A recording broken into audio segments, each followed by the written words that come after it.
Do you think if you didn't move, because you was here, started here, went to Jamaica, and then you ended up in the US for university and stuff. Do you think if you didn't do that, would you be in the position you're in now? Sub 20, sub 10? Probably not. Because at that moment in time, where would I go after I leave Ilford AC? Now, I love Ilford AC and I've got a lot of respect for it. And there's a couple guys who came through the ranks with me who were above me, you know, JPK. Yeah. Nah, I don't think I would have taken it as serious because it got to the point where I went through school and I knew I couldn't afford university. Plain and simple. I had to get a scholarship, you know, so I was running okay times. I remember CJ's to our right, and we made the World Youth Team in 2011. That's where we first linked up. That's when I first started hearing about CJ. And you know what's funny? Like, I've got a lot of respect for him, and I'd say we pretty much, as corny as it may sound, he may think differently, but we instantly clicked. Like, we're two young black boys, and it's like, I remember they had all these rooms, and we're like, bro, we're getting the bunk beds. You know what I'm saying? Like, do you remember that? We said, we're getting the bunk beds. Yeah. How old are you at this point? 16, 17? 2011, bro. 17. Yeah, 17. And it was funny too, because we got pictures too, and with all these other athletes who I went to university with at the time, in the States, but didn't know that it was them. You know what I'm saying? And yeah, man, it's hard to say.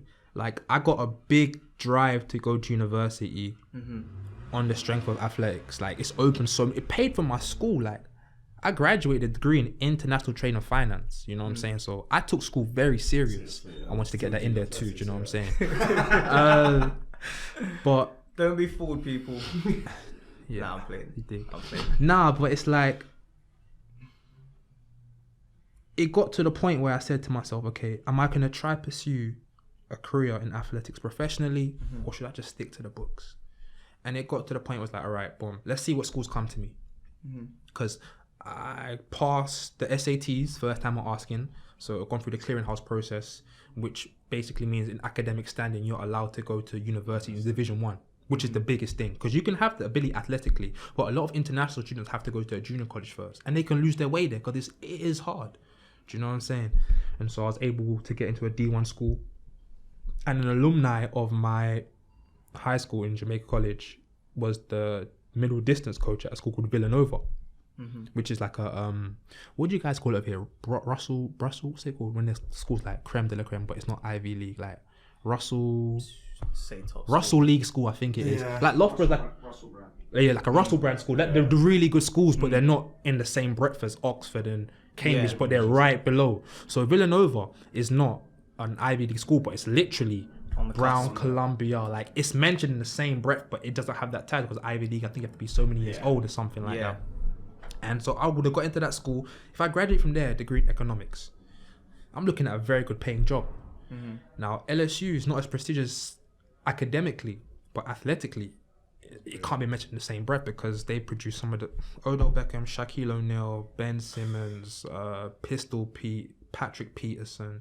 I'm missing some names. Richard Thompson, Lolo Jones, like some amazing athletes have gone there. Do you know what I'm saying? I used to go on LSU's website, look at the website and be like, man, only if. I wouldn't even bother replying or emailing the coach because I was just like, that's out of my league. Because on the website, they got all these times that you have to be in consideration for going to the school. It's like 10-2, 20.7. I'm like, man, I'm going 21-2 and 10-4. Only if, you know? And it so happened that my lead mentor, he's been a great friend in my life, Mr. Mullins, he's very, very proactive. So he got in contact with the school and they saw me run at Penn Relays. And Coach Elliott, who's now the head coach at Clemson, was the associate head coach at LSU. He's Jamaican also. So they kind of have they look out for people. They, family. They took a risk on me. And paid off. Was you at LSU when you won European under 20s? Yeah, that was my freshman year. Okay. That was my freshman year in university. I remember I ran 20.69 in college. And that same year I went on to win Europeans in 20.62. What would you say comparing doing all the competition in America to Britain? To recent? To Britain, yeah. Oh, to run in America, run in Britain. England, yeah. Oh, it's different. So I hadn't run in England in 10 years up until winning trials in 2017.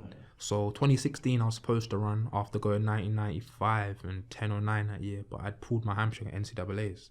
So I went from being the number 1 prospect on everybody's draft board, looking at a lucrative contract, to just being brushed in the side. Yeah, because in athletics, you're as good as your last race. Yeah. In other sports, they can see your potential and say, all right, we'll sit him out for you, come through. Athletics, no. You're as good as your last race. And my last race was like 20.2 at the Olympics, and I got knocked out in the semis. So my stock just fell.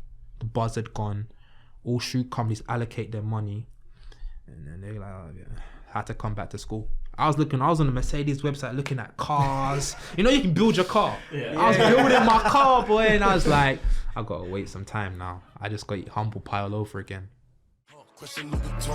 When I'm stepping in, 30 bottles of Zoom till I'm sentimental. I had to